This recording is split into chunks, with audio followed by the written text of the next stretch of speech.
maqaan keessan eenyu jedhamtu eessarraa dhuftan? Maqaan koo Siifan Jabeessaa naan jedhani asuma magaalaa Amboo kana ganda Awwaaraa Qooraati.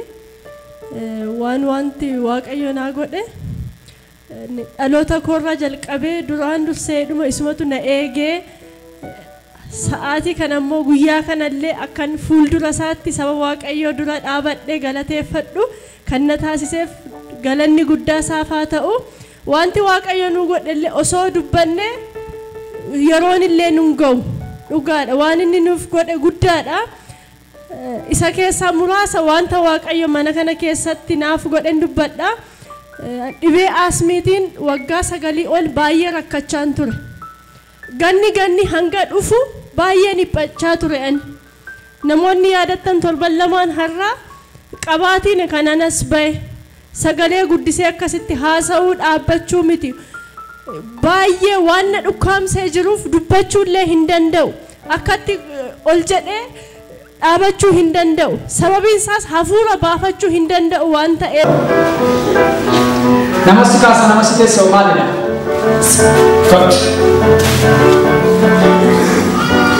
Maal si gunee jira? Asmi si affanee erga yoomii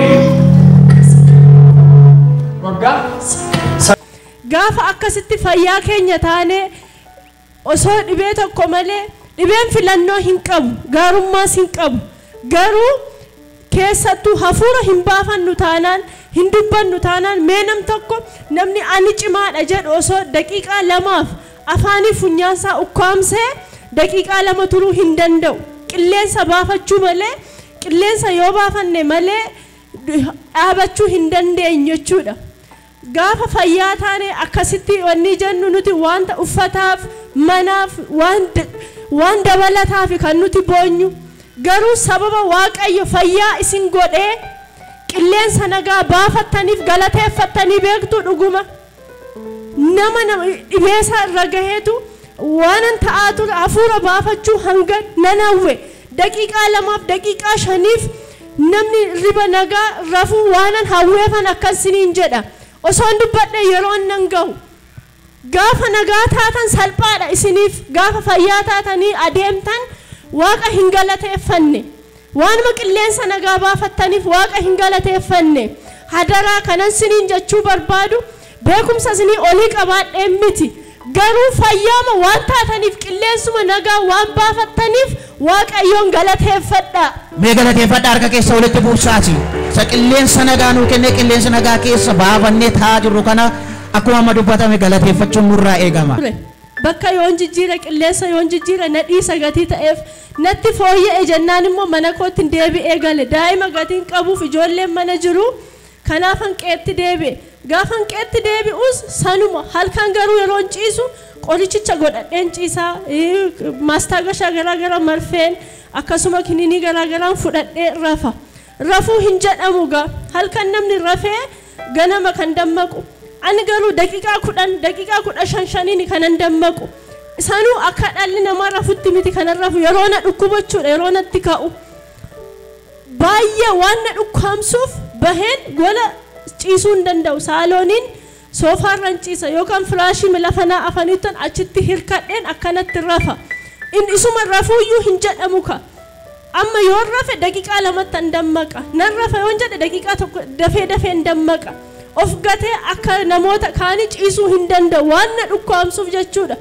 akkanatti ture qidaameessa mana kootti galee sanbata nan oolee wiixatas hojjaa lamaan homaan jedhu ture roobii guyyaa gaafa isinii fixatu isin dhukkuba gaafa bari'uuf ka'u hin dukkanaa roobii bari'u as lafa kanatti guyyaan fayyu halkan sana baay'ee na dhukkubaa ture warri bakka hojii koo akkam taate maal keessa bulte jechuudhaaf naa bilbilani haasa'uu hin danda'u gatii ta'eef bilbila mallattoodhaan ijoolleetti kenne abbaa warraan koo immoo qormaata qoruu kutaa 12 na biraa deemee ture namni jabaa na biran turre ijoollee daa'ima xixiqqoon na bira jira bilbilan itti kenne bilbila sana kaasanii warra biirootti himan akkasidha maatiitti illee bilbilachuu hin dandeenyaan baay'ee laafeera baqa dubbachuu hin danda'u hafuura baafachuu hin danda'u daa'imti sun kaasteetu akkas akkasidha isheenoo haasa'uu hin dandeessu baay'ee dhukkubee jira haadha keenya jette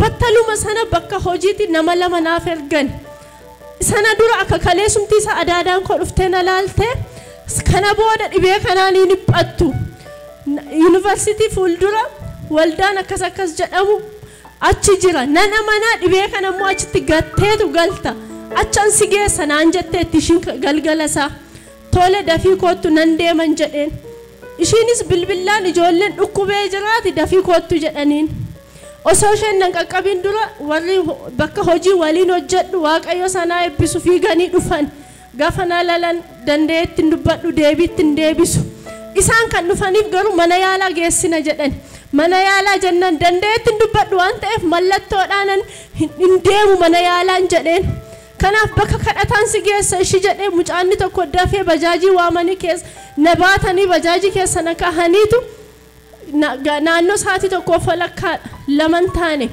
waldaa makaana yesuusii na geesse achitti hanga sa'a 3-4 tajaajiltoonni naaf kadhatanii ammas na baatanii bahanii mana yaalaa ciisuu qabda achi geessina'an daadaan koo sun achi dhufte amma xiqqoo waan aduunis ifaa deemeef dubbachuu hin danda'ayu gonkuma kaleessa iddoon si geessa jette nageessi malee mana yaalaa sin naqu mana koos hin naqun jedhe dhugaa waaqa jiraataa ammallee ishiin sababa hojiif hin dhufne malee akkanuman jedheen ittis hin daballe hin hir'isne fayyitee galtan jenne maali waaqayyo waan gaarii hojjedha jedheen dhibee kanaan dhiphadhe jalqaba isaa kan naqabe koosii mashinti beetitti guutee jiruun gaarummaa kan hojjedha jedheen naannoo sanatti kushinaa waan achi jiruuf biddeen achitti tolchanna kanaaf an gube sa'aatii sana gubeenuman achi gaafan ba'uun ukkaamameen waan gaariin hojjedha jedheen hammeenyatti naaf geeddarame lafa sanatti gattee galtan jenneeti lafa sana nageessin jedheen bajaajinti duraa nu fidee dhufee qabdee isheen naannoo sana namni faarfatu yeroo wanni jedhu ani dhiphina ciniinsuu beektu ciniinsifachaan ture taa'ee ka'a gaafa jedhallee kaa'een daqiiqaa tokko dhaabbadhu danda'een taa'u nan didilfadhan ture lafa sana ciisuullee yaadaan ture akkasumatti oolee osoo hin jiru ergi kadhatamee dhugabaatiinis ture naannoo sa'a 8 booda naaf kadhatame lafa kanatti ba'ee naaf kadhatame battaluma naa kadhatame sanatti kanan dura qabamee akkana ba'e hafuura hin baafanne nan ililche osoo hin beekin.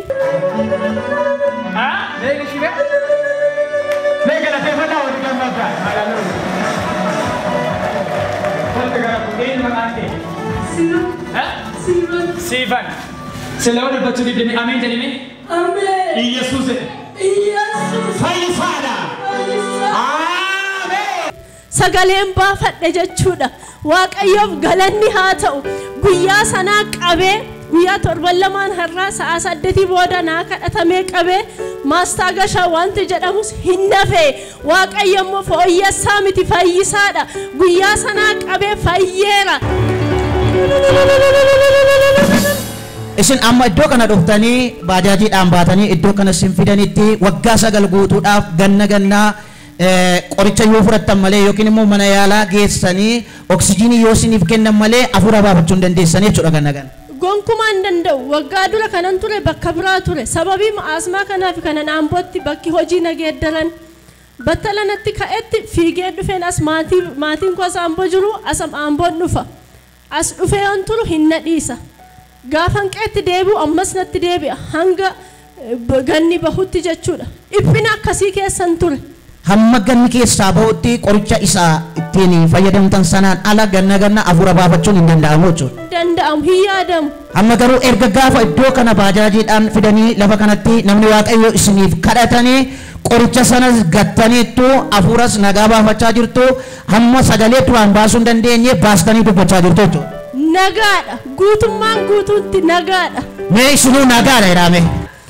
Nan dhugee nan nyaadhee halkan ciisee naannoo sa'aatii 4 ciisee 10tti kanan dammaqe anaaf kun waan addaa ture osoo hin dammaqin saajaa guutuun rafe jechuudha 10tti gaafan ka'u dafqa guddaatu narra ture nan dafqa na qufaasise ammas isuma guyyaa asitti baheetu na keessaa yaa'ee bahee jechuudha waaqayyoon galateeffadhe sa'aatii sanas na keessaa baheera jechaan ture buleesaas kamisa akkasitti jimaatatti kan bari'uusis akkasuma yaa'aa ture guyyuma guyyaan barii akkatti na keessaa yaa'aa ture isa dhumaaf wiixata ganama sanbata isaasuma hirmaadheen galee wiixata isaa ganama bariis waan akka isa dhuma waan zayita fakkaatu waan akka hoomacha bifti isaa immoo keelloo ta'e tokkotu isa dhumaa na keessaa dhume waan humna hin qabu hanga ta'e dhaabachuu hin danda'u ture baay'isee deemuu hin danda'u wiixata ganama wanti keelloo fakkaatu sun ergina keessaa yaa'ee bahee humna argadhe guyyaa nagaa kooti bakka ergasii deebi'es na keessa wanta akkasii hin yaane yaa'ee dhumeera naaf ta'eera fayyeera. Mee galateeffadhaa fi Waaqayyoon. Jedha waluma fuudhame wanti waggaa dheeraadhaaf isin qabee isin rakkisaa ture dhukkuba haa ta'u ikoonomii keessan nyaachaa kan ture haa ta'u humna dhiiga Yesuus Kiristoosin sa'aatii ammaa kanaa kaasee yaa'ee isinirraa haa godaanu. Lafa kanatti gaafa Waaqayyo namni Waaqayyo isiniif kadhatanii kaastanii bishaan illee lafa kanatti dhuguu akka jammartedha kanatti naa kaaste manatti bishaan baay'ee illee kan hin dhugne lafa kanatti namni Waaqayyo ennaa bishaan sii kennan bishaan baay'ee dhugdee akka dhugde nuti dubbachaa ture. Eeyyee sirriidha. Keessattuu bishaan qorraa akka walitti aansee hin fudhadhuyyuu. Inseenusi wanni na cufee jira waan ta'eef hanga ta'e bishaan ho'aan xiqqoo liqimsaa asitti garuu sa'aatuma naa kadhatameen jalqabee bishaan kennaaf jedhamee bishaan naa kenname otoo walirraan kutiinan naannoo Ayilaandii Gimmaasha ta'u kanan dhugee jechuudha. Galateeffadhaa Waaqayyoon. Naannoo Ayilaandii Gimmaasha ta'u dhuguu miti duraan bishaan qorraanu gadi hin seenu sa'aatii as seentan kanaa kaastanii maqaa gooftaa Yesuus Kiristoosiin daqiiqaa amma ta'aa jirtan kanaa kaasaa fayyina keessan fudhadhaa.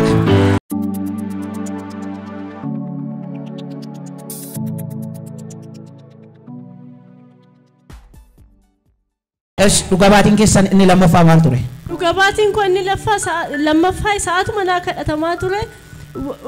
Dhibeemti kun iyyuu kan sitti argame diinarraati osoo hin dhufne ta'ee mucayyoon kun lubbuu ishee baasuuf ture jedhan. Waggaa arfan kanas akkasuma na dhukkubeen manatti mana yaalaa baatameetaniin bajaajiidhaan kanan dhaqee maastaagashaa manaa kennanii sa'aatuma sanatti deebi'ee abbaa warraan koo tajaajiltoota naaf waamee bakka hin jiru sanatti naaf kadhatan.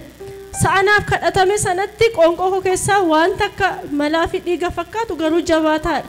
Na keessaa buqqa'e. Nuyi wanta nuu ta'e tokko Waaqayyoon hin galateeffannu salphisnee dhiisna. Garuu salphistanii hin dhiisinaan guyyaa sana isa waggaa arfan kana natti ta'edha kan naa dubbatame. Waggaa arfan kanas Waaqayyo diinni lubbuu kee fudhachuudhaaf kan ture Waaqayyoon si oolchee. Kana qofaa miti dhibeemmoo dugda koommoo baay'ee na dhukkuba ture. Garuu samoona na dhukkubee sanammoo isa duraarra addatti na dhukkubaa ture danda'een ciisu. Guyyaa lamaaf teessoo fuuldura kootti godhadheen tiraasii ofirra naqee akkas fuuldurattan guyyaa lamaafan ciisaa ture. Maa inni kun immoo waan addaatiin jedha suruma socho'uu hangan dadhabutti ture. Guyyaa sana kana qofa miti asmii qofa miti dugda keellee diinni sirratti hojjetamee akka ati naafat. Miti rekolet. Sirri miti. Yaa. Dudda kee rakkine jira. Eeggadhu bakka malamaa saturii tamta. Waggaa afaan kana seexanii waa ittiin si waraane qaba. Waggaa afaan gannaa baranaa. Har'as gara keetti deebi'ee dhufeedha. Har'a garuu keetti buqaas keessa. Fidaamee ishee gara. Duutuudhaaf dhibee diiskiidhaan akka rukutamtuudhaaf diinni sirratti ergamee jiru.